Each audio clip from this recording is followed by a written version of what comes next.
My name is Stephen Dawes. This is Football to the Core. Thank you for joining me.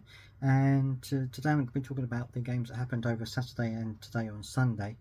It was a game. It was a weekend of some shock results actually. Chelsea lost to Brentford 2-0. Pochettino said that he is unhappy with obviously Chelsea's home form. I'm sure the Chelsea fans are unhappy with it as well. But the way that Chelsea have been in the past, where they've not always given managers a huge amount of time to turn things around. Who knows what's going to happen now? I mean, obviously Brentford are a very difficult team to beat, but going down 2-0 to them at home is certainly something that I'm sure a lot of fans at Chelsea are worried about. Crystal Palace lost to Tottenham 2-1. Not necessarily an unexpected result. Tottenham are flying at the moment, but that was a good game. Arsenal beat Sheffield United 5-0. Sheffield United haven't won a game in the Premier League so far, so they're really up against it, and it's going to be difficult for them to get back at this. I think it's going to be hard for them to get out of that relegation zone. I think that things are going to go quite badly for Sheffield United, and it's a shame because obviously you want teams who come up to do well, but they really had a torrid time of it. And Wolves drew with Newcastle 2-2. That was a good result for Wolves. They managed to come back into that game. And Newcastle are a very difficult team to beat, but they are fallible just like any other team in the Premier League, and that shows the way that Wolves dug in and managed to get a 2-2 draw out of that one. Liverpool beat Nottingham Forest 3-0. This was on Sunday today. A good result for Liverpool. Forest obviously still struggling. They struggled last season, managed to get to safety. I wonder how much longer Steve Cooper is going to have at the helm, because they are not getting the results that I would think they would be wanting to have, and they're teetering just above the relegation zone. So it's going to be hard for them to get into some kind of rhythm. That's what they need, to get into some kind of rhythm of getting results. And I'm wondering whether Steve Cooper may have taken Nottingham Forest as far as he can. We'll have to wait and see about that one. Aston Villa, no surprise, beat Luton 3-1.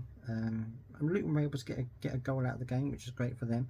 But Luton are another team who are struggling at the moment. They're really having a torrid time of it in the Premier League as well. And I think that them, along with Sheffield United, could well be the teams that drop. I think it's going to be one other team apart in there with them. But I think those two are going to be in there, unfortunately.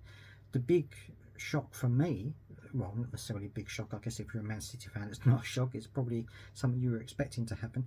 Man City beating Man United 3-0 in the derby, and it was a difficult game I think for Man United. Apart from the first half where they were playing okay, they had flashes of holding the ball up and keeping possession, especially near the end of the first half, but for periods of the first half and most of the second half they were just played off the park. And it's going to be difficult now for Erik ten Hag. I mean, what does he do? How does he manage to solve the issues that Manchester United obviously have? I think that Onana is improving. I think that after his early spells where he was a little bit shaky, I think he's grown into his role as goalkeeper at Manchester United. I think it's just a case of trying to get the players to play the way that Ten Hag wants them to, and I don't think that they are. And whether that's because there's still issues in the dressing room in terms of clashes of personality or not, I don't know. Obviously he's had problems behind the scenes. It's going to be difficult, I think, for Erik ten Hag to turn it around, and I want him to have time to do it, because I think that all the while the sale of Man United is up in the air. I think it's going to be difficult for any manager to go in there and sort things out. So I think that he needs to stay at least until the club is officially sold, so that then he can work on the actual football side of things. I'm sure what's going on behind the scenes isn't helping him as much as anybody else. But Manchester United fans, if you're watching this on YouTube, let me know in the comment section what you think about this. Do you think it's time for Ten Hag to go? And if he did, who would you bring in? Who could come in and sort this issue out? I mean, Ten Hag was brought in and told that they wanted him to sort out the dressing room and sort out the issues that were there. He's done that to some extent, but has he done enough, or has he been able to do enough to actually get Man United into a winning system now and get them climbing up the table?